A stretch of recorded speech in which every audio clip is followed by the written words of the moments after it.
Je suis Sépidé Neidavoudi, coprésidente chargée du groupe Musique et Spectacle de l'association Stras-Iran.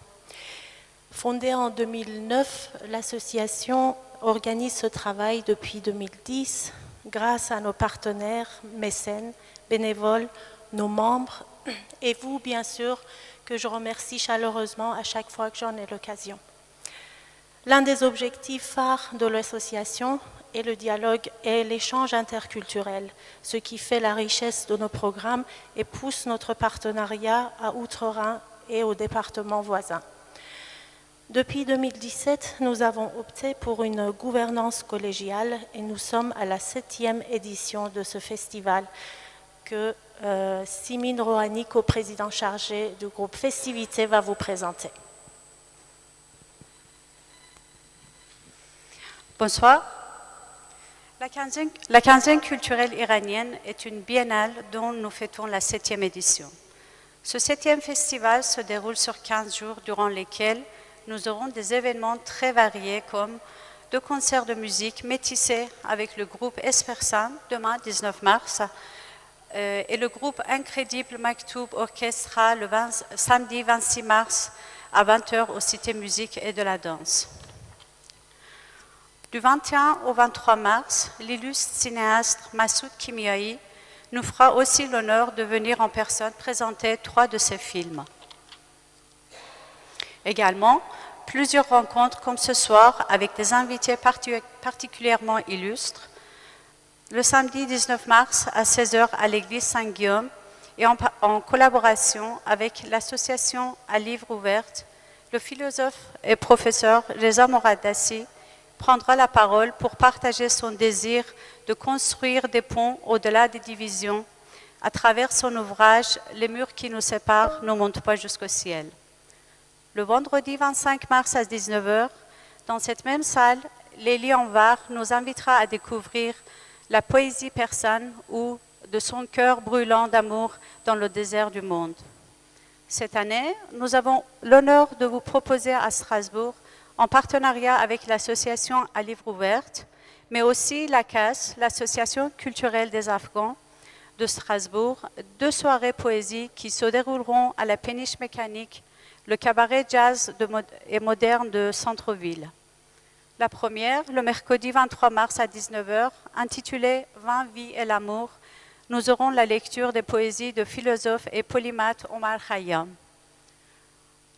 La seconde, le jeudi 31 mars à 19h30, sur le thème de la culture et de l'amour de la poésie, où nous vous proposerons des lectures diverses des grands auteurs, poètes et philosophes de langue persane comme Saadi, Hafez et encore la poétesse Forough Farrokhzad. Pour plus d'informations, vous auriez à votre disposition les brochures de la quinzaine dans la salle. Merci. Merci Simon.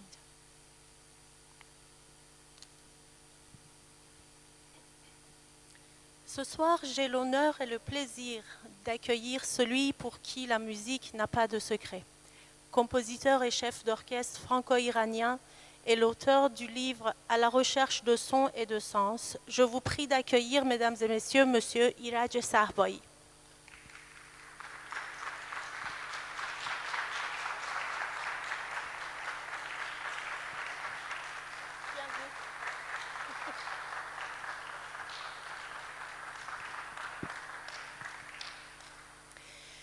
La soirée se passe en 3 temps. Dans un premier temps, nous aborderons des questions biographiques et techniques. Les questions techniques étaient initialement prévues par Babak Rajabi, qui ne pourra pas être là ce soir malheureusement, mais Kian et moi, nous allons assurer cette partie. Il nous a envoyé ces questions. Les questions d'inspiration dans un deuxième temps seront assurées par Kian Rekiekangi, qui nous arrive là tout de suite. Et je vous prie d'applaudir.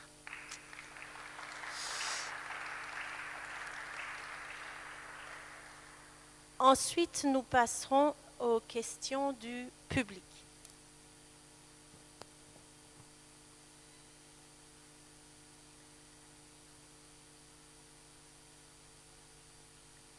Monsieur Sarbaï, bienvenue. Vous êtes né en 1945 à Téhéran. Vos ancêtres paternels viennent de Bukhara ou Bukhara, en Ouzbékistan, et votre mère, je vous cite, elle est iranienne de souche. Vos parents se rencontrent à Téhéran et le fruit de cette union, c'est vous, leur fils unique. Après vos études musicales au Conservatoire de Téhéran, vous êtes venu en France à 19 ans pour compléter votre formation musicale au Conservatoire de Paris et de Strasbourg. Et vous suivez l'enseignement d'Olivier Messiaen et vous obtenez le prix de composition. Vous êtes également chef d'orchestre et vous avez fondé et dirigé l'orchestre de chambre de Schiltigheim et vous êtes constamment dans la création musicale contemporaine avec divers orchestres. Imprégné par la culture, vous vous êtes inspiré par les grands de la littérature persane et vous privilégiez dans votre œuvre l'expression des voix alliées à une vivacité rythmique. Et nous avons vu cela avec Rira de Nima Yushij, Miroir du matin d'Omar Khayyam, Ornous de Nima encore, 7 miniatures persanes de Hafez, 3 contes persans, opéra pour enfants commandés par Pédagogique État en 2003, que nous aurons la chance de voir en partie ce soir avec vous et entendre vos commentaires. En lisant votre livre, j'ai tout de suite pensé à un vers de Masnavi. از کجا آمدنم بهر چه بود به کجا میروم آخر ننمایی وطنم. D'où viens-je? Pourquoi? Où vais-je? Montre-moi enfin le chemin que vous avez évidemment trouvé. Vous parlez de certaines personnes dans votre enfance qui vous ont marqué. Pourriez-vous me dire comment vous reflétez l'inspiration que vous avez eue de ces personnes dans votre musique? Grand-mère, voisin, voisine, professeur? Oui. D'abord, bonsoir et merci pour votre explication jusqu'à là. Et évidemment, des influences, il y a beaucoup. Je me suis influencé par des personnes, de mes maîtres, des professeurs que j'ai eu au Conservatoire de Téhéran, du Conservatoire de Paris. Mais une chose dont je me rappelle qui est très lointain, quand j'avais 5-6 ans et nous habitions dans une maison traditionnelle, il y a différentes chambres en ronde, et puis au milieu de la cour, il y a un bassin avec des poissons bigarrés. Et dans cette maison habitait une dame qui s'appelait Zivar Khanum. Et elle avait 80 ans, et de temps à autre, il ouvrait le divan de Hafez et faisait prédire, elle lisait un poème de Hafez. Et un jour, ça s'est tombé sur moi. Elle a ouvert le livre de Hafez, elle l'a lu, elle a fait la lecture. Évidemment, je ne me rappelle pas ce que c'était, si vraiment Hafez parlait de moi, mais elle a dit une phrase qui m'est restée en tête, à l'esprit pour toujours. Elle a dit, Hafez dit que ce garçon, il ira très loin dans la vie. Alors, très bien. Pour moi, cette phrase reste pour toujours dans ma tête. Et pour moi, ça voulait dire qu'il faut faire à chaque instant un effort pour aller plus loin. Voilà. Et évidemment, comme je dis, il y avait d'autres influences, mais c'est la première chose qui me reste en tête depuis mon enfance. Comme si elle vous a donné une mission que vous avez réussi à merveille, évidemment. C'est-à-dire que cet effort, moi je ne suis pas écrivain, je suis compositeur, mais j'ai fait vraiment un effort pour écrire ces mémoires, donc ça continue toujours. Merci. Avant de vous connaître, en fait, pour la deuxième question, pour moi, le silence était l'opposé de la mélodie. Oui. Et avec vous, j'ai appris à écouter le silence aussi comme une mélodie. Vous voulez bien nous parler du silence dans vos compositions, s'il vous plaît? Oui, c'est-à-dire que on essaie toujours d'avancer dans le langage musical et de temps à autre, on trouve une nouveauté. Et je pense après, au milieu du XXe siècle, on a dit, il y a le silence qui peut être très important dans la musique. Et je vous donne un exemple. Vous écoutez un orchestre, tout le monde joue, ce qu'on appelle un tutti, et au moment de climax, de plus fort, l'orchestre arrête. Et ce silence, c'est comme un accent. Donc, le problème, c'est comment on utilise ce silence. Il faut le préparer. Important est ce qu'il y a avant et ce qu'il y a après pour donner une signification, un sens à ce silence. Voilà. Donc c'est ce que j'essaie dans ma musique quand le moment arrive de l'exprimer et de l'utiliser. Merci beaucoup. De rien.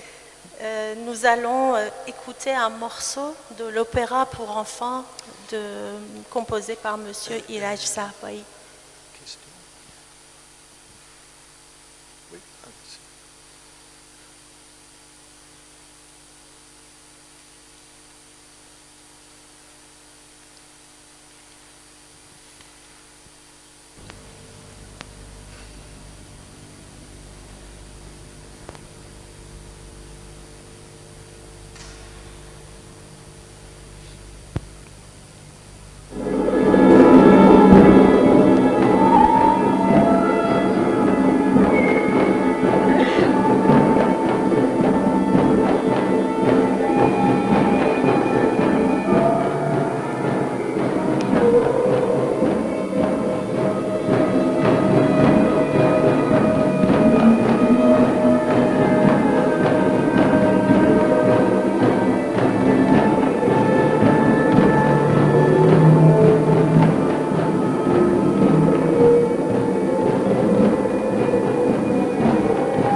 Il me revient en mémoire le temps de mon enfance, lorsqu'après une journée d'efforts et de jeux, nous faisions cercle, mes camarades et moi, autour de ma grand-mère, pour l'écouter sous le clair firmament nous conter des histoires.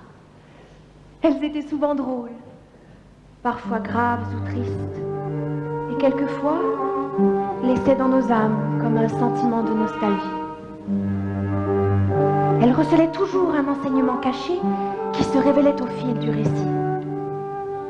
Lorsqu'il était achevé, nous avions pris sans nous en apercevoir comme une leçon de vie. Une petite lucarne ouverte sur les autres et sur l'apprentissage du bonheur.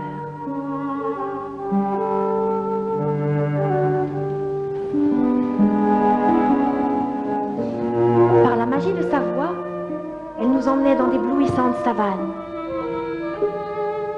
Elle nous accueillait dans de mystérieux villages, perdus dans de vastes forêts. Elle nous promenait dans des déserts infinis.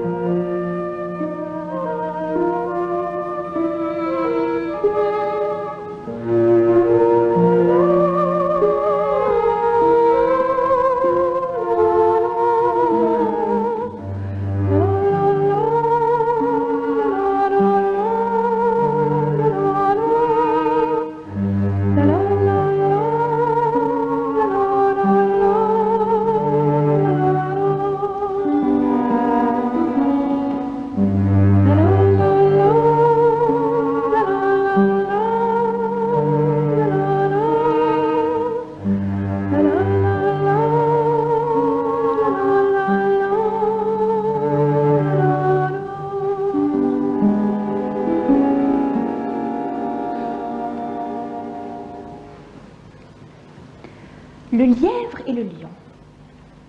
Comme sans doute tous les conteurs, ma grand-mère commençait toujours ses histoires par « Il était une fois ». C'est ainsi qu'il était une fois, perdus au plus profond d'une immense jungle, des animaux de toute espèce qui auraient vécu en parfaite harmonie si un féroce lion n'avait quotidiennement dévoré l'un d'entre eux. Lassés de sentir cette menace permanente et de craindre au réveil de ne pas atteindre le soir, ils décidèrent de proposer au lion de lui fournir chaque jour une proie qui serait tirée au sort. En contrepartie, celui-ci devrait s'engager à renoncer à la chasse. Tous les animaux se mirent donc en route. En tête du cortège volait le rossignol à la voix enchanteresse qui adoucirait le félin. En queue, les escargots et les tortues. Autant dire que le voyage fut fort long. Lorsqu'enfin ils atteignirent la tanière du lion, l'oiseau lui proposa. « Monsieur Lion, que diriez-vous d'un repas quotidien, livré à domicile, à heure fixe, qui vous dispenserait de la contrainte de vous le procurer ?» Le lion répondit sans hésitation. « J'ai trop longtemps été dupé par de vaines promesses. De plus, j'aime à me nourrir par moi-même. À la surprise s'ajoute le plaisir de l'effort. Non, décidément, je décline votre offre. » Les animaux insistèrent. « Seigneur Lion, il n'arrive que ce que le destin ordonne. Souvent, les efforts sont vains. Nous vous promettons de respecter notre pacte et chaque jour, vous recevrez votre gibier sans aucune fatigue. » « Mais, objecta le lion, la vie consiste à lutter pour sa subsistance et le fatalisme n'est qu'un mauvais prétexte pour paresseux. Ma nature n'est-elle pas de traquer mon gibier et votre destin n'est-il pas d'être ma pâture ?» Le lion songea qu'il était déjà fort vieux et que ses forces diminuaient.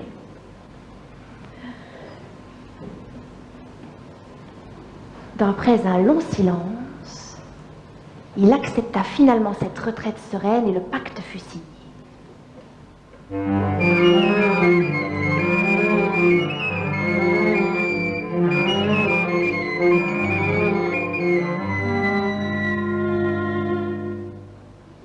Chaque jour, un malheureux animal était sacrifié pour servir de pitance au lion, jusqu'à ce que le sort désignât un lièvre qui proposa à la compagnie de mettre fin au terrible tribut qu'elle devait verser.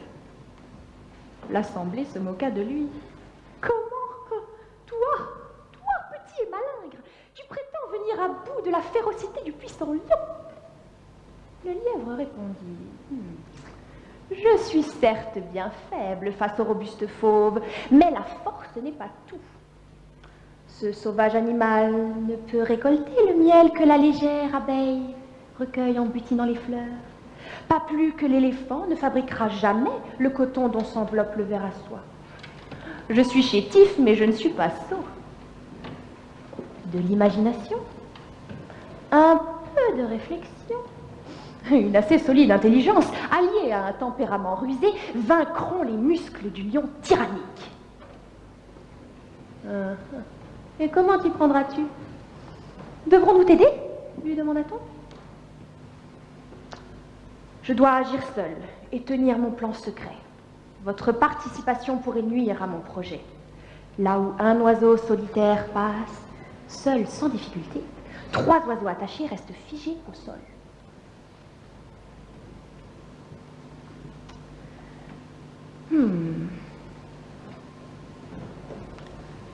Et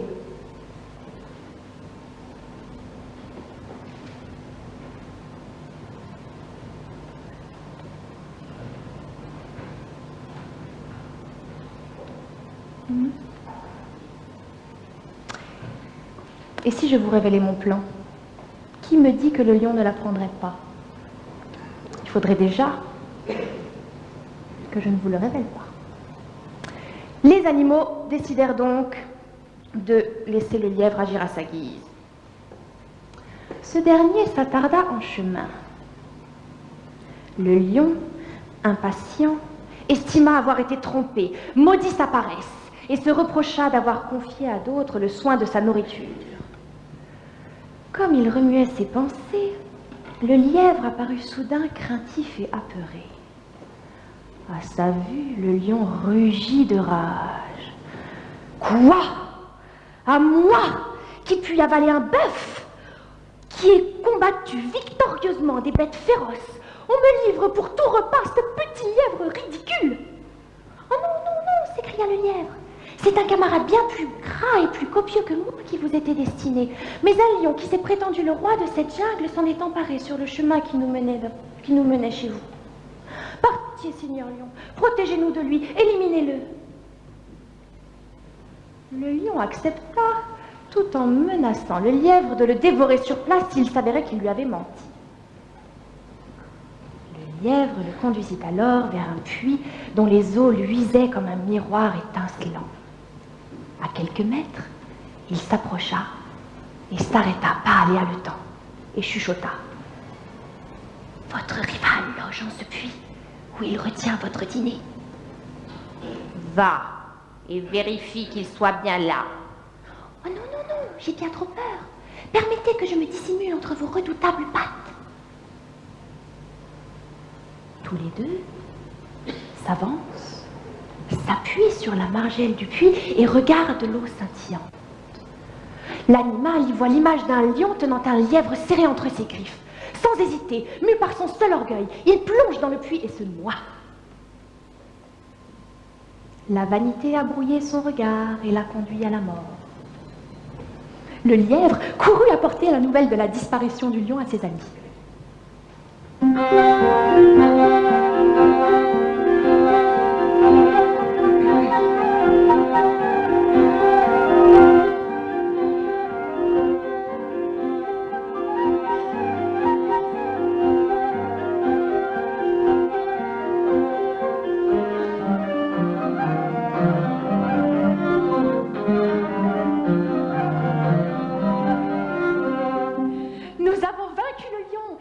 La paix et la sérénité.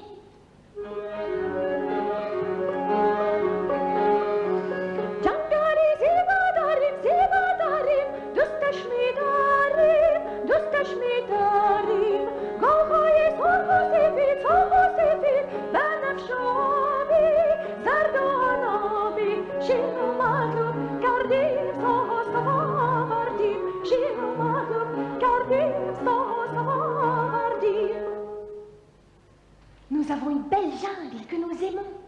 Partout, des fleurs violettes, blanches, roses, bleues, rouges et jaunes.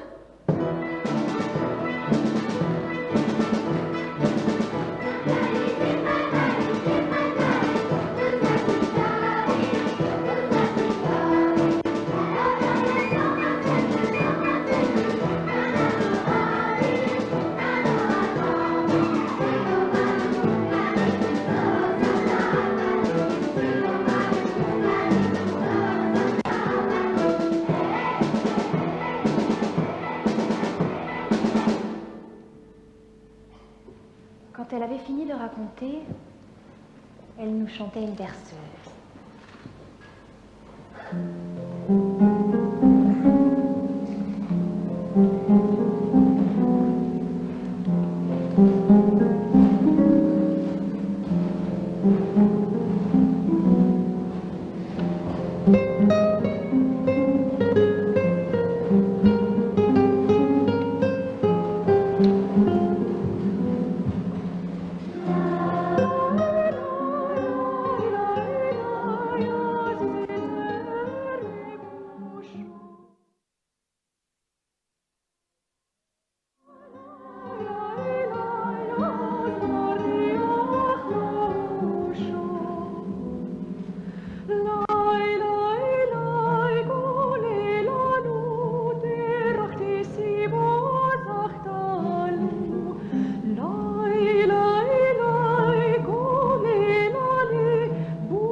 Il y en a qui ont fait carrière parmi ces enfants.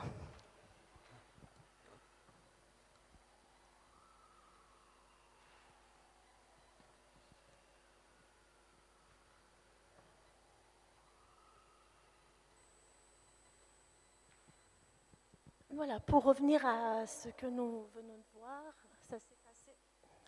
Vous m'entendez? Ça s'est passé en 2003, donc à Schiltigheim. C'est ça, oui. Est-ce que vous pourriez nous dire un peu, nous parler de l'idée de départ du projet? Pourquoi vous avez choisi Masnavi? Pourquoi les enfants? C'est ça.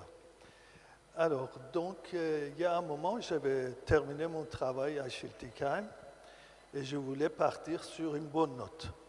Alors, je leur ai proposé d'écrire cette œuvre pour les enfants et nous avons fait un travail fédératif, c'est-à-dire on a fait travailler les collèges, l'école de musique, l'école de danse, vraiment à peu près une centaine d'enfants ont participé à ce projet. Alors j'ai obtenu une commande d'État pour cette œuvre. Donc à ce moment-là, je travaillais sur les chants populaires iraniens et pour faire des œuvres pédagogiques. Surtout, j'ai écrit des choses pour piano. Et j'ai vu que cette musique pouvait être développée pour arriver à faire cet opéra. De l'autre côté, je travaillais un peu, enfin, j'étudie et je lis toujours les grands poètes iraniens. Je lisais les œuvres de Jalaleddin Rumi Maulana pour que tout le monde sache ce que c'est. Et comme vous le savez, les spécialistes divisent en deux parties ce travail monumental qu'il a fait. D'abord, c'est des poèmes lyriques, mystico-lyriques, et de l'autre côté, Masnavi, où il y a vraiment des leçons de vie et d'éthique, etc. Donc, j'ai vu qu'à un moment, je pouvais mélanger ces deux choses différentes pour arriver à cet opéra. Donc, j'ai choisi 3 contes de Masnavi. Donc, on a vu le premier, qui était Le lièvre et le lion. Le deuxième est le chercheur de la vérité et son âne. Et le troisième, le renard rouge, qui suit les premières. Voilà l'histoire de ce travail et ce projet que nous avons fait à Schiltigheim. Et vraiment, on a demandé aux enfants de faire tout. Ils ont même fait l'affiche de cette présentation. Ils ont même fait des tickets d'entrée. Et nous avons donné ça devant 800 personnes qui étaient réunies à la salle de la fête de Schiltigheim. Bonsoir, Monsieur Saaboy. Bonsoir. Au vu de votre répertoire, on pourrait croire que votre musique est très érudite et qu'elle s'adresse plutôt à des adultes. Mais comme on vient de le voir, beaucoup d'enfants étaient là. Comment ça se passe, cette rencontre de deux mondes? Est-ce que c'est complexe de travailler avec des enfants et quel retour avez-vous eu de ce travail? Ben, c'est-à-dire que les enfants sont l'avenir, c'est des adultes plus tard. Donc c'est très bien qu'on puisse les préparer, les faire entrer dans la musique et qu'ils voient toutes les... De toute façon, pour moi, c'était une très belle expérience qui a abouti à ce travail que nous verrons après, qui est en fait, on peut le dire, c'est un opéra de poche pour les petits et pour les grands. Alors pourquoi opéra de poche? Parce que ça ne se joue pas, mais ça se chante et ça se joue. Donc c'est un opéra un peu, disons, en poche. Et évidemment, j'ai d'autres projets pour plus tard, de faire un opéra toujours sur des sujets, surtout sur des écrits de Attar, le grand philosophe, on peut dire, ou grand mystique iranien du XIe et XIIe siècle. Voilà. Merci. Eh bien, du coup, vous avez répondu à la question suivante. Je voulais vous demander s'il y avait eu une suite après ce travail, car ce spectacle a été filmé par des professionnels. C'est ça. Pourriez-vous me dire comment vous avez choisi les enfants? Comment ça s'est passé, cette espèce de casting pour les enfants? C'est-à-dire, nous avons, pour chanter, on a fait travailler les enfants de l'école de musique qui suivent les cours de solfège. Évidemment, ils savent lire un peu la partition. Et j'avais donné toutes les instructions aux professeurs de chant, de solfège. Et à ce moment-là, je dirigeais l'orchestre symphonique de Téhéran. Je suis venu 2 ou 3 fois pour les faire travailler. Et à la fin, on a mis à peu près 2 semaines pour enchaîner les choses qu'ils avaient déjà travaillées. Et ce qui était étonnant, que les enfants ont très bien et très vite appris à chanter par cœur. Et les paroles, c'était en persan. Alors donc, vraiment, les enfants ont une capacité de faire très vite, d'apprendre très vite les choses si on sait les faire travailler. Voilà. Donc, il y a eu plusieurs intervenants. Vous donnez la directive, et puis voilà, les autres suivent et apprennent aux enfants à chanter et comment chanter phonétiquement. Oui, c'est ça. C'était les professeurs de solfège, et puis sont des professeurs des instruments qui jouent là, qui nous accompagnent. C'est des professeurs qui travaillent. Et puis il y avait la danse qui était demandée à l'école de danse, qui marche en même temps que l'école de musique à Chiltigan. Voilà, c'est un projet fédérateur qui nous a demandé 6 mois de travail. Et voilà, le résultat, est là. Bravo, merci. J'ai cru voir, monsieur, qu'il y avait un kamanché, un violon du Moyen-Orient. Non, peut-être ça sentait comme un kamanché, mais il n'y avait pas de kamanché. Il y a le violoncelle, évidemment, qui peut ressembler un petit peu, mais pas d'instruments iraniens, mais seulement des instruments que nous avons à l'école de musique. Vous avez dit 6 mois en tout? 6 mois de travail, c'est ça, oui. Et vous, combien de temps ça vous a pris? Pour composer? Oui, monsieur. Oui. Vous savez, quand je compose, je ne mets pas de temps. Je laisse les choses venir. Ça peut être, je pense que pour ça, puisque j'avais déjà préparé ces chants populaires, ça ne devrait pas dépasser, je pense, aussi 4-5 mois. Évidemment, il fallait préparer aussi le livret de l'opéra. Donc là aussi, ça demandait un développement des textes. Vous disiez, vous étiez combien en tout autour de ce projet? Mais écoutez, j'avais lu, parce qu'il y avait des enfants qui n'étaient pas sur la scène, qui avait des choses à côté, qui avait préparé. Les enfants étaient à peu près 120. Et les instrumentistes, 12 personnes. Et puis la chorale des enfants, etc.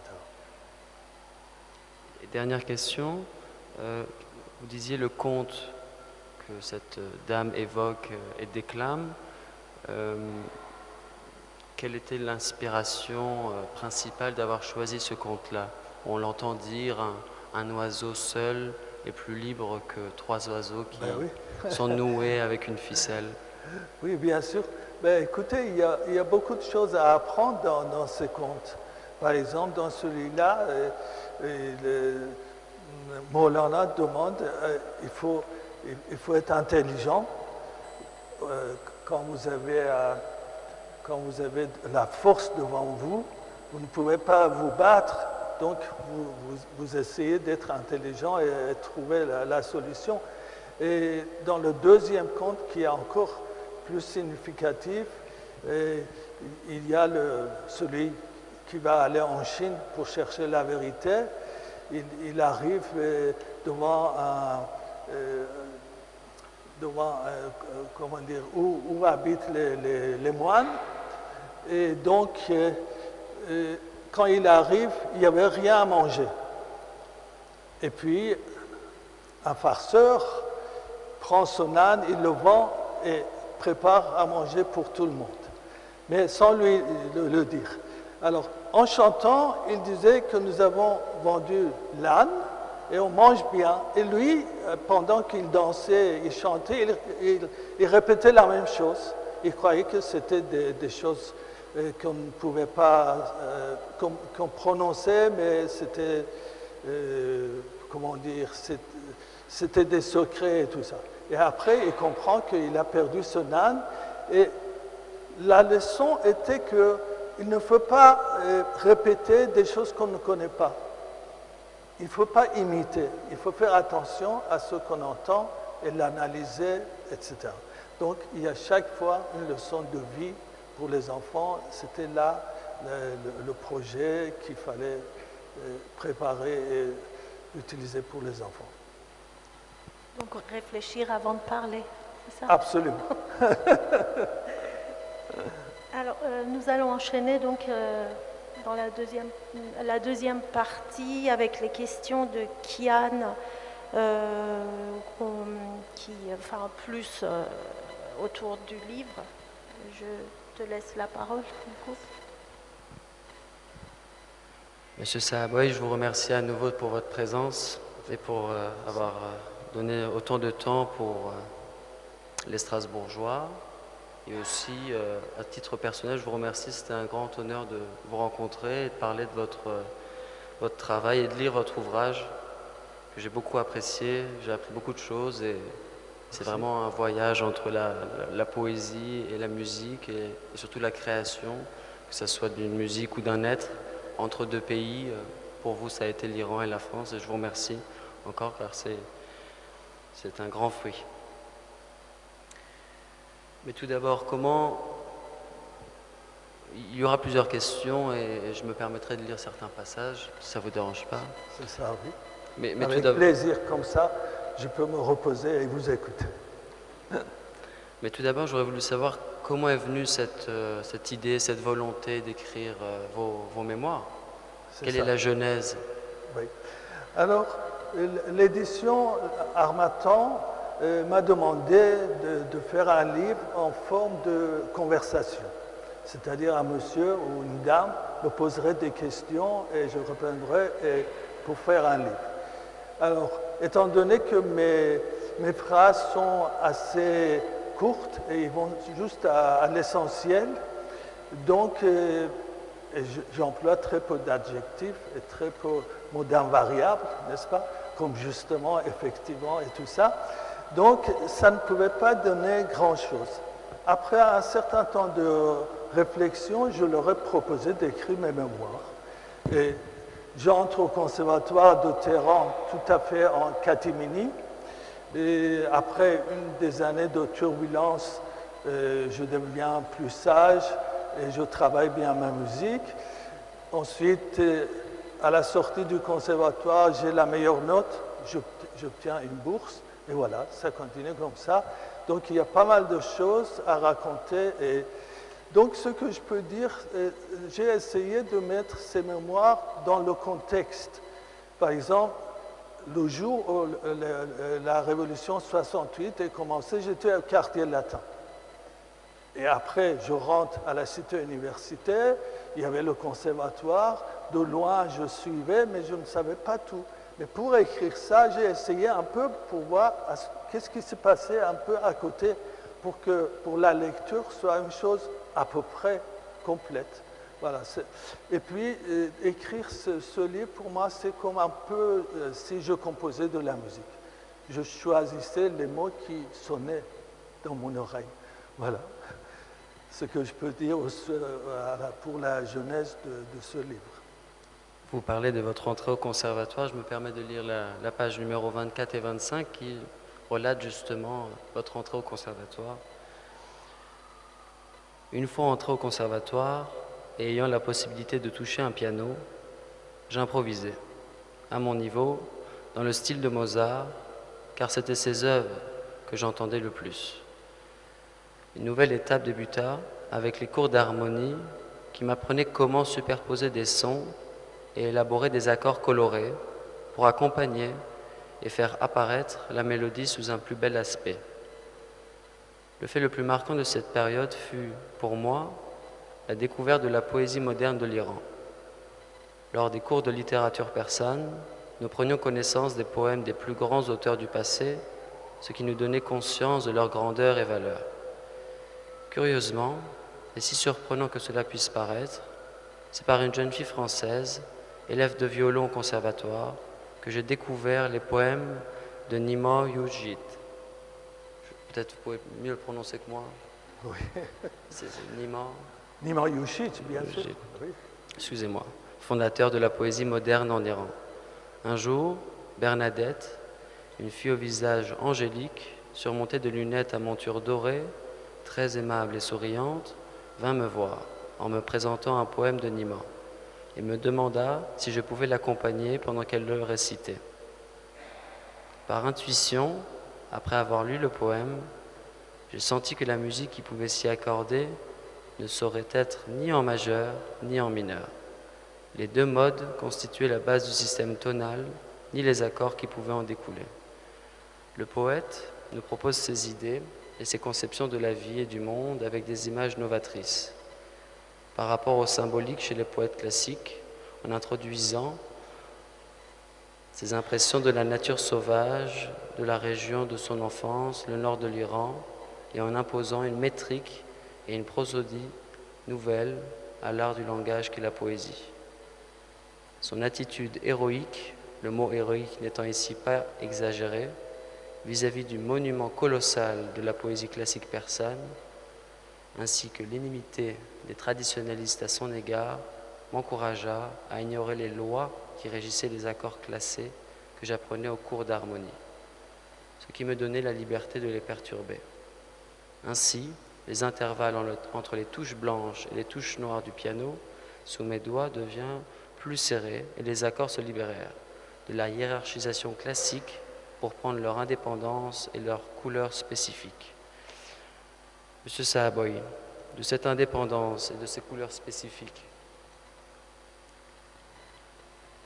quelle oreille doit-on avoir face à votre musique? Ah oui, pour écouter ma musique. Bon, je pense que pour écouter toutes les musiques qu'on m'attend, on compose, il faut un peu voir l'histoire de la musique. D'abord commencer par la musique classique, ensuite il y a les romantiques, il y a la musique du XXe siècle plus moderne, etc., etc. Je travaille, je compose toujours dans ce chemin-là. Donc, pour écouter ma musique, c'est pas plus difficile que d'autres musiques de notre temps. Voilà. Donc, il faut une connaissance de la musique classique et puis suivre et venir. Évidemment, si on connaît la poésie persane, c'est encore ça aide évidemment. C'est tout ce que je peux vous dire à ce sujet. Justement, dans votre ouvrage, vous parlez des fondements de vos créations, en citant la musique classique du XXe siècle, la littérature persane. Et puis, à la page 24, nous sommes au commencement de vos créations. Quelles sont les différentes inspirations qui, à cette époque, durant votre jeunesse, vous ont le plus influencé? Je sais que vous parlez souvent de Orphèse ou de Pierre Boulez, mais est-ce que vous pouvez nous en dire quelque chose, peut-être, de cette époque et de ces inspirations de jeunesse? Je n'ai pas très bien compris votre question. Je demandais, vous citez souvent les fondements de votre création par Orphèse ou Pierre Boulez. Et je voulais savoir, est-ce que vous pouvez nous en dire un peu plus sur l'impact qu'a eu ces penseurs et ces grands compositeurs à votre vingtaine? C'est ça, oui. C'est-à-dire que quand j'étais au conservatoire de Téhéran, on écoutait beaucoup la musique du XXe siècle, Stravinsky, Bartók. C'est des compositeurs qui ont travaillé sur une sorte de musique nationale, c'est-à-dire en s'inspirant du folklore et de leur littérature. Donc, pour nous, les étudiants, était aussi d'aller sur le même chemin et donc faire attention à la littérature, au cinéma, à la musique folklorique, etc., etc. Mais il y a un moment où la musique traditionnelle ou folklorique peut nous aider à faire une musique nationale. Mais puisque la musique s'évolue, il y a des moments où on ne peut plus aller loin avec, par exemple, là j'ai essayé d'utiliser les chants populaires pour les garder dans le cadre classique et surtout pour les enfants, pour qu'ils gardent et qu'ils sachent ce qui s'est passé dans la musique folklorique iranienne, etc. Voilà. Et puis, je pense qu'on peut s'inspirer de notre musique traditionnelle d'une façon théorique. Par exemple, assez souvent, maintenant, je fais entrer dans ma musique des intervalles que nous avons dans la musique iranienne, que pendant longtemps, on n'a pas utilisé dans la musique classique et les suivantes. Donc, c'est ce qu'on appelle les quarts de ton, n'est-ce pas, des intervalles que, par exemple, vous n'avez pas sur le piano. Dans l'opéra que nous allons écouter dans la deuxième vidéo, pour obtenir ces intervalles, j'ai utilisé deux clavecins. Il y a un clavecin qui joue normalement et un autre qui joue un peu plus haut, c'est-à-dire avec un autre accord. Donc j'ai obtenu ces intervalles en utilisant les deux instruments. Voilà. Bon, vous avez parlé du fondement de mes musiques. Je pense que je suis arrivé avec l'œuvre que j'ai écrite sur un poème de Nima Yushich, le Cornous, ou en français on peut dire le Phénix, où j'ai trouvé mes bases harmoniques que je développe toujours maintenant. Et ces intervalles viennent aussi de la musique iranienne, de la musique traditionnelle qui est le Charga. Donc j'ai pris le même intervalle et les transformé dans un autre cheminement. Donc des inspirations de plus en plus loin, il faut le dire. Vous dites, page 76, qu'à votre sens, on ne peut pas ignorer les sensations auditives que la musique provoque sur l'être humain. C'est une sensation que je ressens en composant et que j'essaye de communiquer à mes semblables. Oui. C'est-à-dire que quand vous composez deux phrases, il y a qui ont les mêmes structures, qui ont les mêmes, on peut l'analyser de la même manière. Il y a un qui vous parle plus que l'autre. Donc là, comment choisir, il faut le sentir et seulement ne pas se contenir à tout ce qui est analysable, mais tout ce qui vient aussi par l'inspiration. Donc là, on va sur un domaine qui est un peu quand même difficile à définir, qui est l'inspiration. Voilà. Vous liez souvent vos découvertes musicales, en tout cas dans votre ouvrage, à de délicieux gâteaux. Des gâteaux. Et pourquoi? Ben, écoutez, je suis plutôt sucré que salé. Et si vous faites votre anniversaire, vous mettez des gâteaux, non? Si vous mariez un jour, vous vous mariez, il y a des gâteaux. Donc les gâteaux sont partout. Voilà, tout simplement. Et quels sont vos préférés? Ah, les préférés, c'est toujours au lait iranien et puis tiramisu italien. Voilà. Mais il y a beaucoup de sortes de gâteaux en France qui sont très très bons. Ça. En parlant de sucreries, je sais que dans les années 60 et 70, il y avait un festival en Iran. Vous avez eu la chance de connaître. C'est ça. C'est un festival qui se nommait Shiraz Persepolis. Est-ce que vous pouvez peut-être nous en dire un mot? Oui, ce festival qui était à l'époque du Shah, avant la Révolution, c'était un festival international. En fait, c'était une rencontre entre l'Orient et l'Occident. Encore qu'il y avait un regard plus attentif vers la modernité. Il y a des grands compositeurs qui sont venus. Mon professeur Olivier Messiaen, qui a été là, Stockhausen, Penderecki, qui sont passés. Une fois que moi j'ai eu mon premier prix au conservatoire, l'attaché culturel est venu et m'a dit « Ah, je vous cherche depuis longtemps ». Alors ils m'ont invité au festival, d'abord, où j'ai pu côtoyer les grands compositeurs. Ensuite, l'année suivante, une de mes œuvres a été créée à ce festival.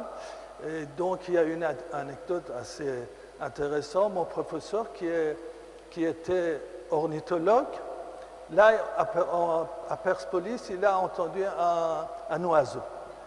Donc, il n'a pas pu scientifiquement voir ce que c'est cet oiseau-là. Alors, donc, il a noté le chant de cet oiseau, il l'a employé dans ses œuvres. Alors, il l'a appelé l'oiseau de Persepolis. Voilà. Donc, vraiment, c'était un grand festival. Il y avait des petits bémols. Parfois, il y avait des spectacles un petit peu osés le public iranien n'était pas préparé pour ça. Mais on peut dire, sincèrement, c'était un grand festival au niveau international. Je vais me permettre de lire un passage où vous citez un peu cette période en Iran. C'est à environ 6 ans que j'ai pour la première fois participé à une manifestation organisée par le Parti communiste iranien Toudeh. D'après mes recherches, ce devait être le 2 juillet 1951, une manifestation pacifique face à l'ambassade de Grande-Bretagne, où les enfants de mon âge et moi tenions un épi de blé à la main comme symbole de paix dans une camionnette à ciel ouvert en poursuivant nos parents et le cortège des manifestants. Une journée pacifique et sans incident. Une autre manifestation était organisée 13 jours plus tard, contestant l'arrivée d'Arthur Harriman, l'émissaire américain en Iran. Elle fut durement réprimée, laissant une trentaine de morts et une centaine de blessés. Tout cela se passait à une période où les rapports entre le Front national iranien, dirigé par le Premier ministre Mossadegh, et le Shah étaient très tendus. Une discordance qui aboutit en 1953 au renversement du docteur Mossadegh par un coup d'État patronné et orchestré par la CIA avec l'aide des voyous téhéranis achetés par des dollars américains. Déjà après un attentat contre le Shah, le parti Toudeh avait été interdit en 1949. Une liste de ses membres circulait entre les mains de la justice et plus tard entre les mains de la SAVAK. La SAVAK étant l'Organisation pour le renseignement de la sécurité nationale.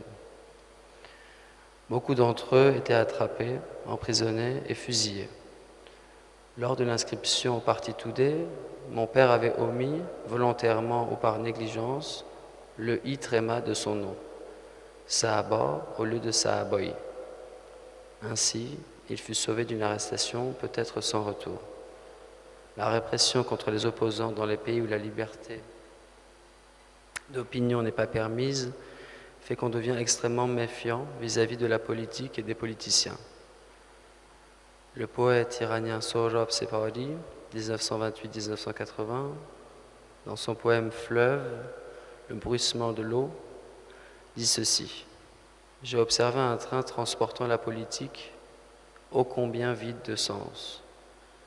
La période immédiate après la révolution iranienne de 1979 fut entachée, entre autres de dérives, de nombreuses délations. L'anarchisme, après cet événement, donnait l'occasion de régler ses comptes avec ses ennemis et ses voisins. Comme je l'ai déjà écrit, mon père avait construit une machine à fabriquer le zar, instrument de la musique traditionnelle persane. Vivant seul dans sa maison, il reçut la visite des miliciens révolutionnaires qui arrivèrent sans crier gare. Ses voisins, délateurs, avaient averti les milices en leur racontant que mon père fabriquait des armes. Suite à ces événements, il a fait une crise cardiaque qui l'a beaucoup affaibli. Deux phénomènes empêchent les pays du tiers-monde de s'organiser, de se développer et amener leur peuple vers une vie démocratique et heureuse. Ce sont d'abord les dirigeants, souvent corrompus, et deuxièmement, les pays superpuissants qui dominent et façonnent la géopolitique dans le sens de leur intérêt. En creusant et étudiant l'événement de la révolution iranienne, nous constatons cette dure réalité. Depuis des années, le Shah réprimait ses opposants, sans ménagement, et d'autre part, souhaitait sincèrement une modernisation à marche forcée de son pays. À partir du moment où sa politique ne convenait plus aux souhaits des superpuissants, ces derniers se réunirent en Guadeloupe le 4 janvier 1979 et, estimant que son régime avait fait son temps, poussèrent les événements dans la direction d'un changement de pouvoir en Iran. À part des visées économiques, l'installation d'une république religieuse et théocratique faisait aussi rempart face au régime communiste de l'époque. Devant une telle perspective, ces souvenirs politiques, sociaux et personnels d'un goût amer, comment dois-je réagir? Comment doit réagir un compositeur dont la manière de s'exprimer passe à travers des sons? C'est la question que je me pose assez souvent. Un jour, un de mes amis randonneurs me dit ceci avec force et conviction: tout est politique, donc il faut réagir. Je lui répondis: cela dépend sur quel coin du globe vous êtes situé, car si vous êtes opposé pacifiquement à un concept avec lequel vous n'êtes pas d'accord, on risque de vous zigouiller sans égard. Il vaut mieux prendre le temps de réfléchir et trouver d'autres moyens d'agir. Ayant la double nationalité, je ne manque pas de voter à chaque échéance. Ainsi, quand je me trouvais en Iran, j'ai voté même une fois, au moment des élections, pour le Parlement, pour les réformateurs, pensant qu'à ce moment précis de l'histoire de mon pays, cela a été utile et la meilleure option. Voilà, c'est le domaine délicat, la politique, n'est-ce pas? Vous avez tout lu et je pense que je ne peux y ajouter pas grand-chose. Je dis mon avis, à l'époque du Shah, on peut dire que c'était une politique autoritaire. Peut-être c'était nécessaire parce que le Shah, il voulait quand même qu'on aille en avance, qu'il y ait la modernité. Mais je pense que le peuple iranien n'était pas encore prêt. Et moi, j'ai écrit personnellement, je venais d'une famille de classe moyenne, j'ai pu avoir une bourse, j'ai pu faire des études, mais ce qui manquait, c'était la liberté d'opinion. C'est ce qui manque toujours, encore plus qu'avant. Voilà, donc j'ai essayé de résumer ce que j'ai vécu avant et après. Et vous avez vu que à l'époque du Shah, mon père était inscrit au Parti communiste, comme tous les ouvriers. Donc il a pu se sauver parce qu'il avait donné son nom un peu différemment, je ne sais pas, volontairement ou involontairement. Voilà. Donc, si vous avez une question, je peux répondre, mais je pense que ça, j'ai bien expliqué dans le livre que vous venez de lire. Et après toutes ces années en France, quel est votre regard sur ce pays lointain et sur ce pays où vous êtes, dans le pays où vous êtes? Est-ce que votre regard sur la France a énormément évolué? Et est-ce que votre regard sur l'Iran s'est adouci? Oui, mais écoutez, tout est relatif, n'est-ce pas? Moi, en tant que compositeur, je vois toutes ces œuvres que j'ai écrites parce qu'au bout de la chaîne, il y a un organisme qui peut le faire. Il y a des chanteurs, il y a des musiciens. Donc, c'est ce que je ne peux pas avoir en ce moment en Iran.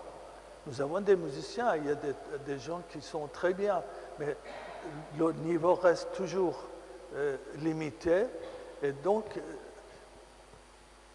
on peut toujours avoir des critiques. Par exemple, il y a un moment, je voudrais être assistant chef d'orchestre, je vais chez l'inspecteur, et il me dit oui, on va vous contacter, après on ne me contacte plus, etc.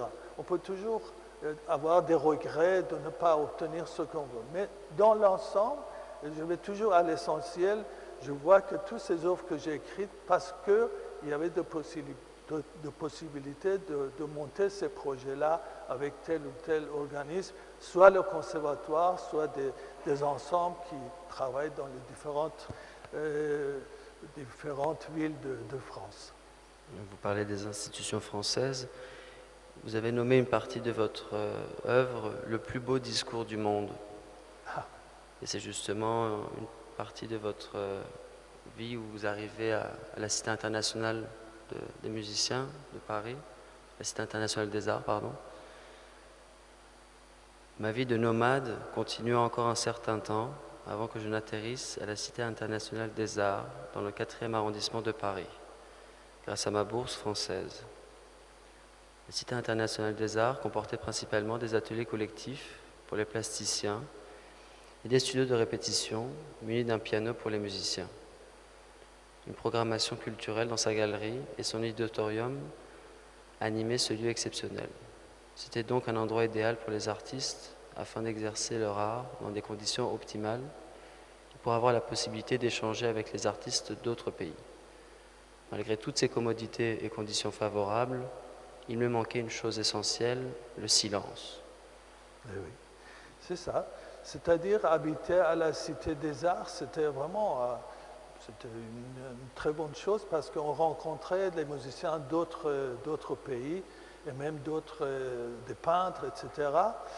Et on avait toutes les commodités, mais moi j'avais mon piano, etc. Pour composer, il y a des moments où vous jouez sur votre piano, mais des moments où vous réfléchissez. Au moment de réfléchir, il y a une violoniste qui était en haut de moi, elle jouait ses gammes, des musiciens de l'Amérique du Sud qui répétaient toujours la...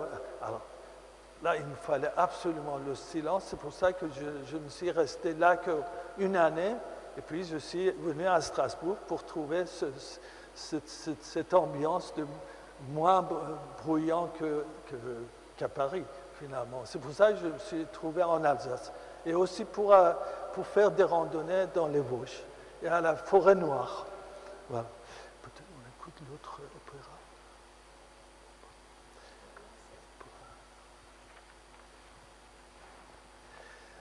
Alors donc, je donne quelques explications pour ce qu'on va entendre.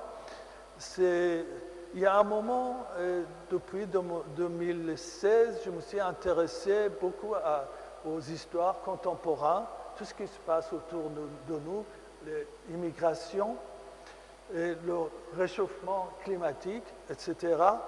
Et donc, je pense que chaque artiste, s'il le peut, il doit s'intéresser à ces problèmes qui nous entourent.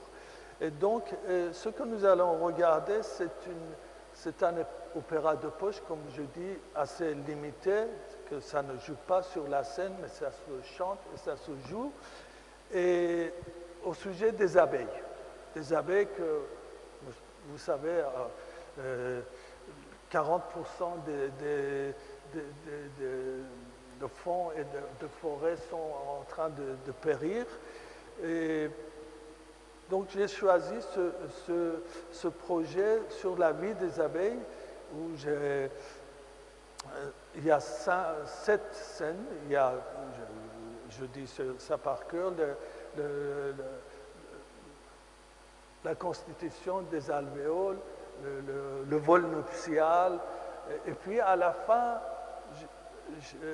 les abeilles se fâchent. Ils disent non à tout ce que nous faisons et qui fait qu'ils ne peuvent plus faire du miel. Et vous savez que s'il n'y a pas des abeilles, on n'aura même pas des fruits. On dit qu'il faut manger 5 fruits par jour, on n'aura même pas à manger. Voilà, donc nous allons regarder cette deuxième vidéo et après je pense qu'on peut... Question.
Nous allons passer maintenant aux questions du public. Levez la main si vous avez des questions.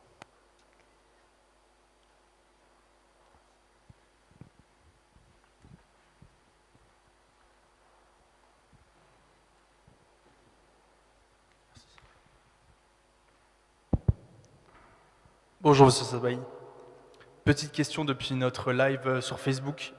Alors, estimez-vous que votre patrimoine culturel mixte franco-iranien a été un plus dans votre carrière?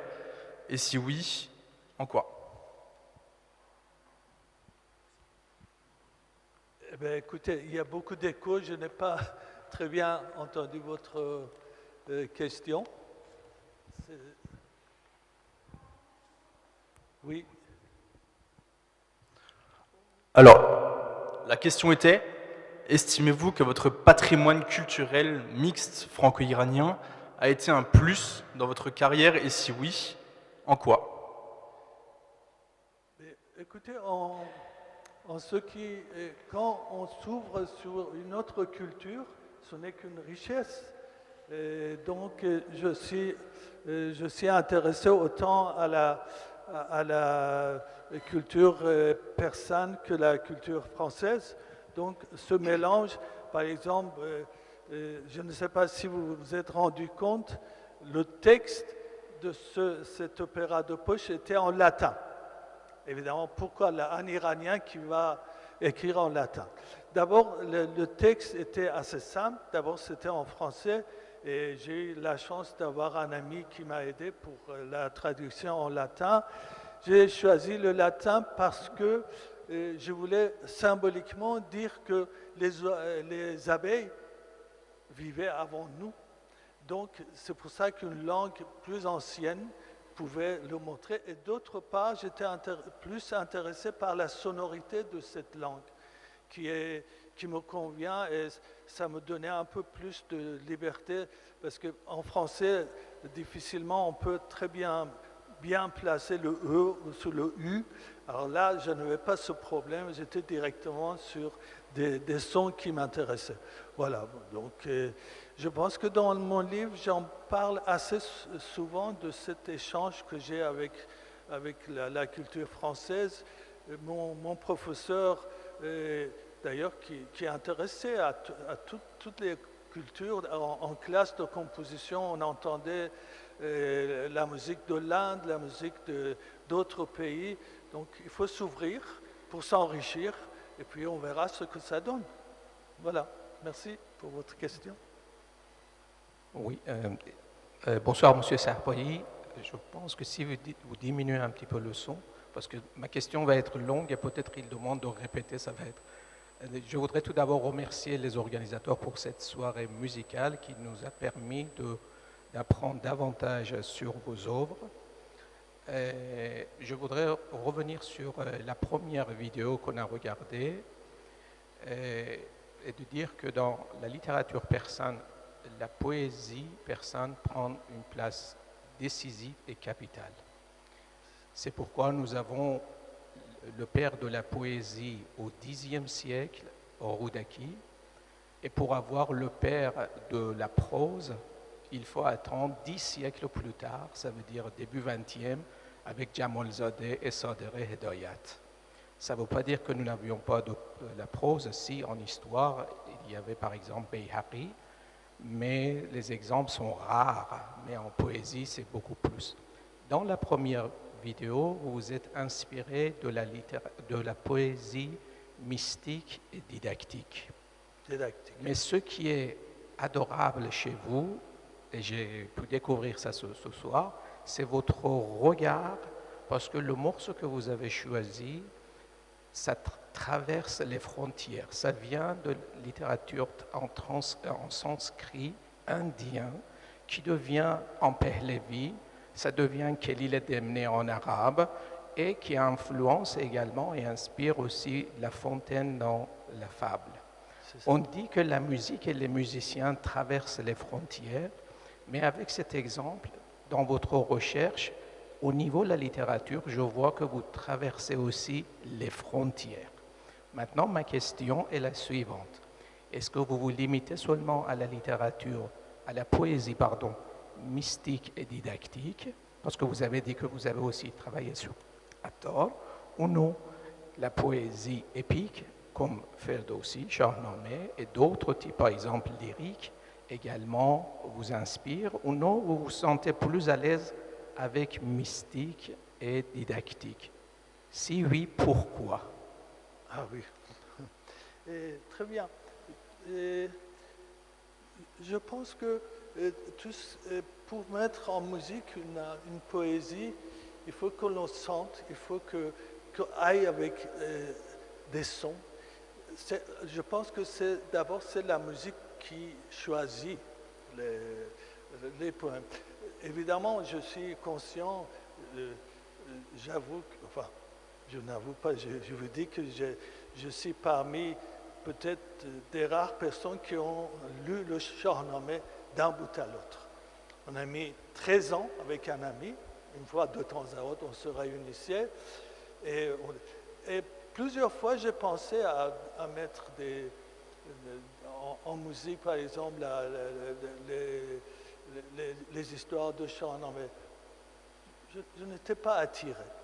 J'étais attiré pour écrire cette musique pour les enfants, mais j'ai beaucoup travaillé sur les poèmes de Nima Yushit.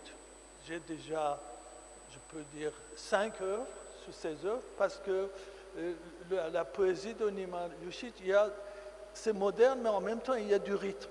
Alors, le rythme, j'en ai besoin pour faire la musique. Beaucoup de fois, j'ai pensé à mettre en musique des poèmes de Sepehri, par exemple, mais Sepehri, ça coule. Il n'y a pas de rythme, ce n'est pas un défaut, mais il n'y a pas de rythme qui puisse m'aider à avoir des phrases plus courtes, plus longues. Voilà, donc ce n'est pas encore terminé, je continue toujours mes recherches pour voir où est-ce que je peux encore être intéressé à tirer une histoire ou un poème pour mettre en musique, toujours assez ouvert. Mais je travaille depuis, ça fait peut-être 25 ans, je ramasse, j'étudie la conférence des oiseaux d'Attar, qui est vraiment un sujet qui se prête vraiment à mettre en opéra, c'est déjà écrit. Il y a des spectacles, il y a du théâtre, il y a même un condisciple à moi qui a écrit un opéra. Mais donc, j'y travaille. Je ramasse des documents, je lis l'histoire en 4-5 langues.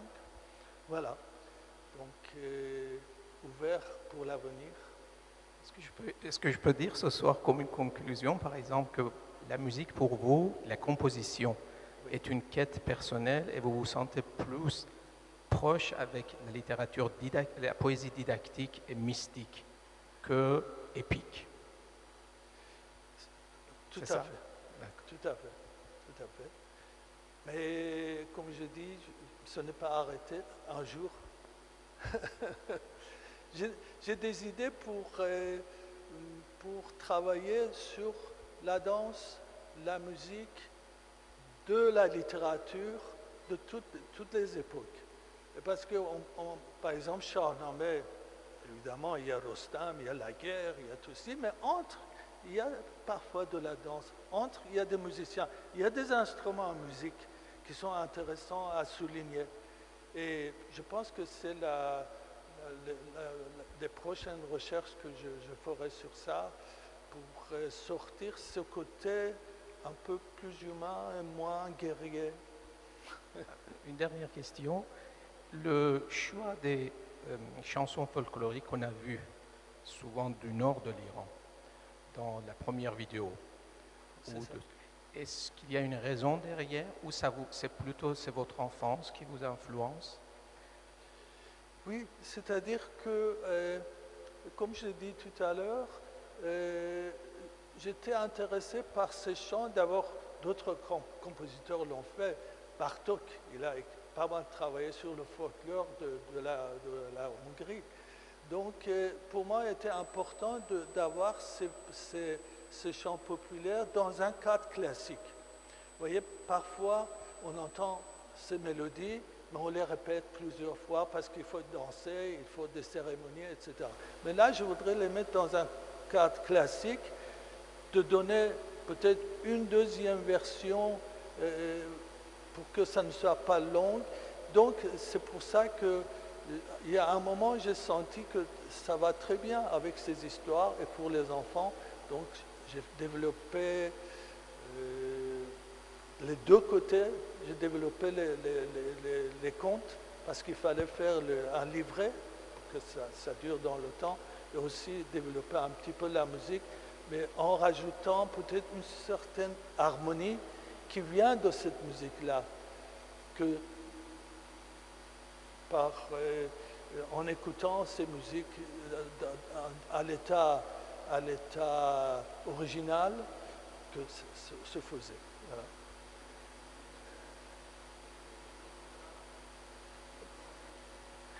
Absolument, bien sûr, bien sûr.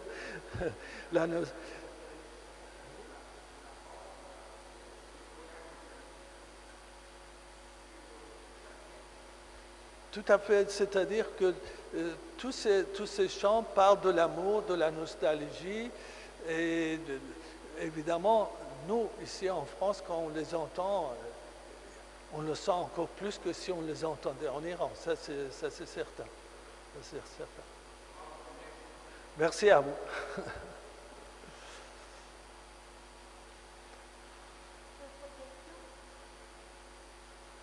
Ah ben c'est très bien.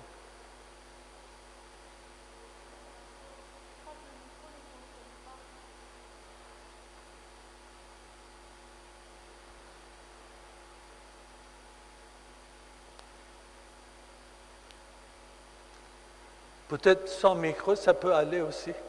Non? Voilà.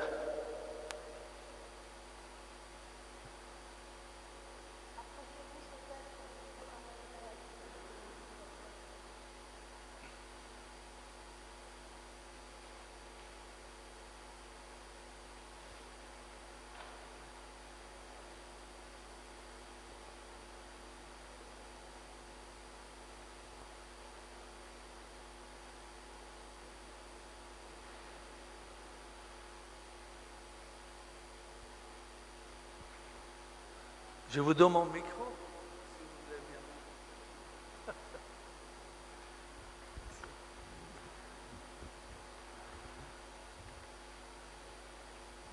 Bonjour maestro. J'ai une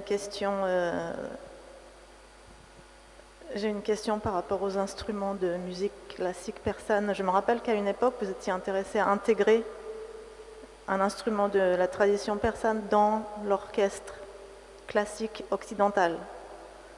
Ma question, c'est où en est votre recherche? Êtes-vous encore intéressé à cet aspect musical? Et avez-vous trouvé des nouveaux sons?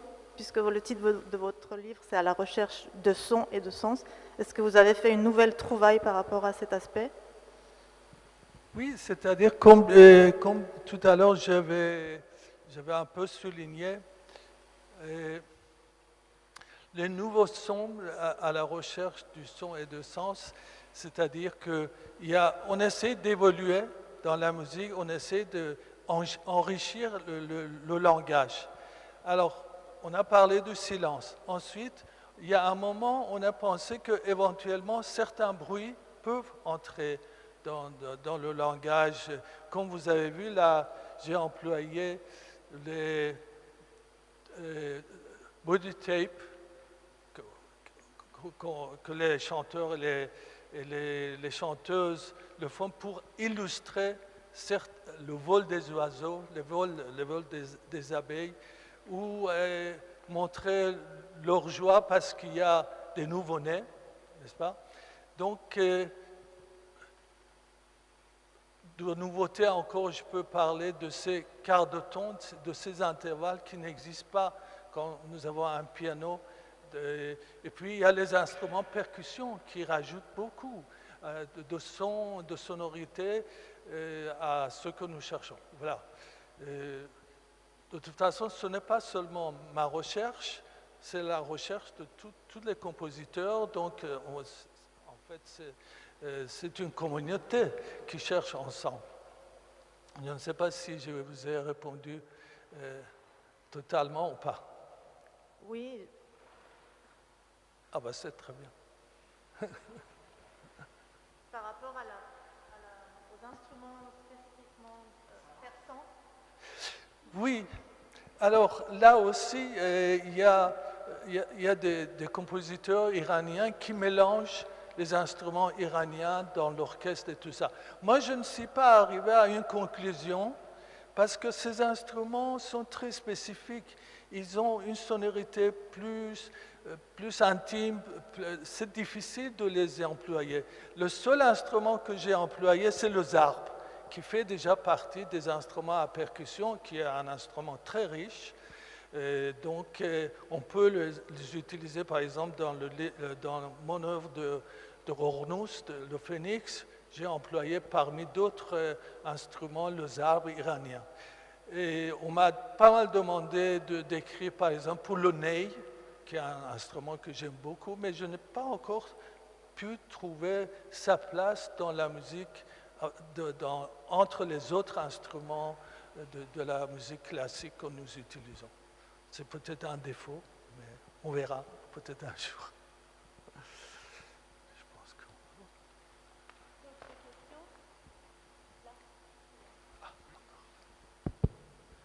Monsieur Sabahi, encore une question depuis notre live. Quelle est la plus grande leçon que vous avez retenue de votre maître Olivier Messiaen? Oui. Olivier Messiaen, c'est une grande personnalité, comme je dis, ornithologue, rythmicien, etc., etc. Mais ce qui m'a un peu, plus qu'autre chose, impressionné, c'est sa personnalité. C'est quelqu'un très, communément très gentil, toujours au service de ses élèves. Assez souvent, il disait « votre serviteur ». Moi, j'avais ça écrit dans un article et on m'a dit « il ne faut pas écrire ». Il a dit ça, il le disait toujours à ses élèves « je suis votre serviteur », etc. Et c'était un croyant, vraiment un croyant catholique. Toute sa musique va vers cette religion qui aimait beaucoup et les oiseaux, la nature, etc. Évidemment, j'écris en ce moment une œuvre sur les oiseaux. Donc il a écrit 3 tomes sur le chant des oiseaux. Pour moi, c'est comme un modèle.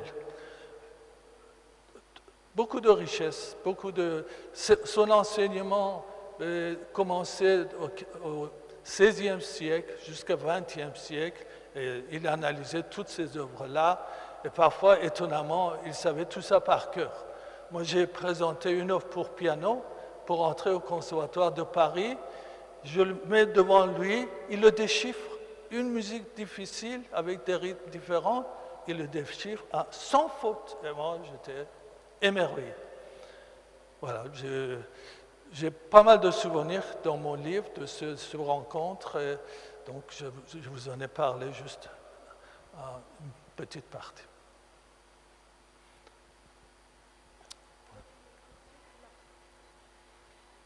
Juste une petite question concernant, parce que vous connaissez bien la musique iranienne, est-ce que vous pouvez parler de l'état de la recherche musicale en Iran, de mots? De recherche de musicale. La recherche musicale, c'est-à-dire, c'est ce que font les musiciens actuellement en Iran. Parce que je sais qu'il y a des choses, enfin, moi je ne suis pas un initié, mais je veux dire, comme... Je pense que dans l'histoire de la musique, après la Deuxième Guerre mondiale, tout le monde allait vers ce qu'on appelle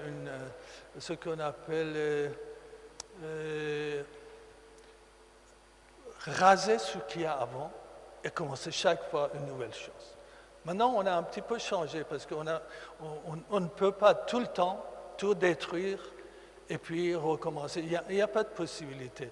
En ce moment, c'est un petit peu dans différentes directions.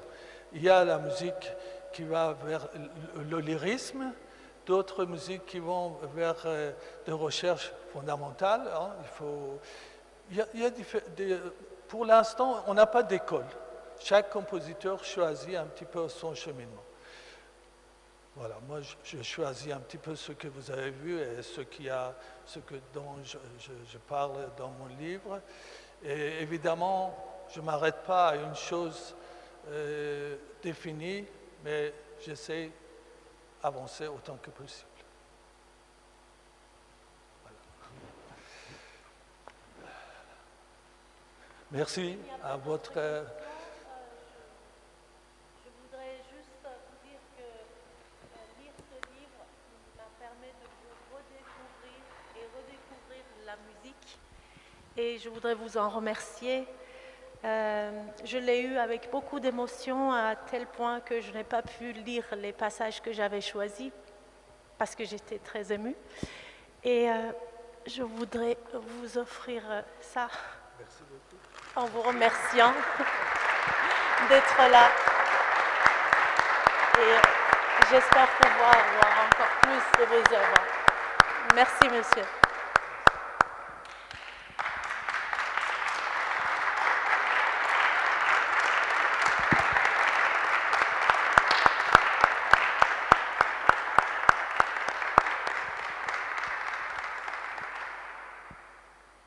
La semaine s'achève presque avec encore une belle rencontre et j'espère vous revoir dans nos différents moments. Demain, le concert, la semaine prochaine, la semaine du cinéma et encore un autre concert. Je vous remercie tous de votre présence et je vous souhaite une bonne soirée. Il y a le livre et les CD de M. Sarbahi. Profitez de sa présence pour les faire dédicacer si vous souhaitez. Bonne soirée à vous. Bonsoir, vous venez de participer à la conférence de M. Sarbahi. Est-ce que vous pourriez vous présenter succinctement et nous livrer vos impressions de la soirée? Bien sûr, bonsoir. Bonsoir. Je m'appelle Martial et je suis né à Strasbourg. J'adore voyager, j'adore découvrir les cultures et comme nous l'a rappelé notre invité du soir, s'ouvrir à une culture n'est que richesse. Je repars avec avec ce cadeau ce soir. D'accord, merci beaucoup. Vous connaissiez déjà la quinzaine culturelle iranienne ou c'est la première fois que vous participez à un de nos événements? C'est pour moi la première fois que je participe à un événement de l'association Stratiron. D'accord, mais merci beaucoup d'être venu. Je vous invite à découvrir le reste du programme et avec un peu de chance, on aura le plaisir de vous revoir à nouveau sur nos événements. On sera au concert de demain soir. Ah bah c'est parfait, merci beaucoup. Un plaisir, à demain. Merci, à demain, bonne soirée. Bonne soirée.